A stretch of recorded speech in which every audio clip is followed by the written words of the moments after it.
Hello guys, welcome to my channel Desi Rang Alana Singh. तो guys, एक new story. यह कहानी राजस्थान के कुलधरा गांव के श्राप और आधुनिक समय के एक शोध दल के अनुभवों पर आधारित है। कुलधरा का रक्त श्राप, एक अनकही दास्तां। रेगिस्तान का सन्नाटा।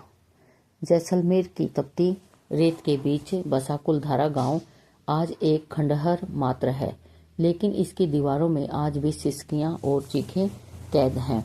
साल 1825 में एक ही रात में इस गांव के 84 खेड़ों के लोग अचानक गायब हो गए थे। ना कोई गवाह था, ना कोई सबूत। बस पीछे छोड़ गए थे एक ऐसा श्राप, जो भी यहाँ रात बिताएगा वह कभी वापस नहीं लौटेगा। साल 2024 की सर्दियों में दिल्ली के पैरानॉर्मल सोसाइटी के 4 सदस्य आर्यन, ईशान, मीरा और तान्या इस रहस्य को सुलझाने के लिए कुलधरा पहुंचे। आर्यन, जो इस टीम का लीडर था, उसका मानना था कि हर डरावनी आवाज के पीछे कोई वैज्ञानिक कारण होता है। लेकिन मीरा, जो एक संवेदनशील इंसान थी, उसे गांव की चौखट पर कदम रखते ही कुछ अजीब महसूस हुआ। आर्यन, मुझे यहाँ की हवा बहुत भारी लग रही है, जैसे कोई हमें वापस जाने की चेतावनी दे रहा है, मीरा ने धीमी आवाज में कहा। ईशान ने मजाक उड़ाते हुए कहा, मीरा, यह सिर्फ तुम्हारा डर है। देखो, यहाँ कुछ नहीं है, बस तुम्हारे पत्थर, पुराने पत्थर और रेत हैं। शाम का साया। जैसे ही सूरज जैसलमेर के क्षितिज में डूबा, पूरा गांव एक डरावने सन्नाटे में डूब गया।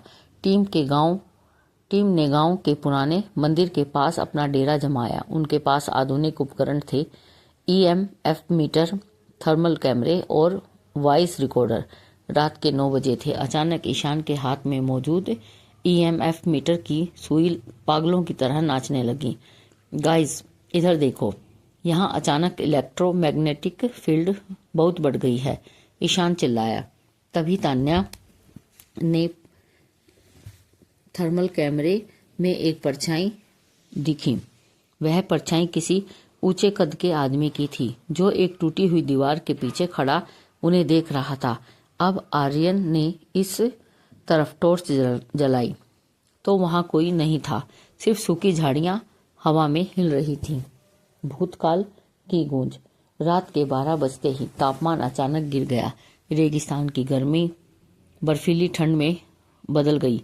अचानक उन्हें गांव की गलियों में से पायल की आवाज सुनाई दी। छन छन छन छन। आर्यन के रिकॉर्डर ऑन किया। क्या यहाँ कोई है? हम आपको चोट पहुंचाने नहीं आए हैं।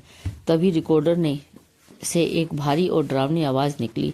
निकल जाओ, यहाँ सिर्फ मौत का पहरा है। मीरा की आंखें अचानक सफेद हो गई।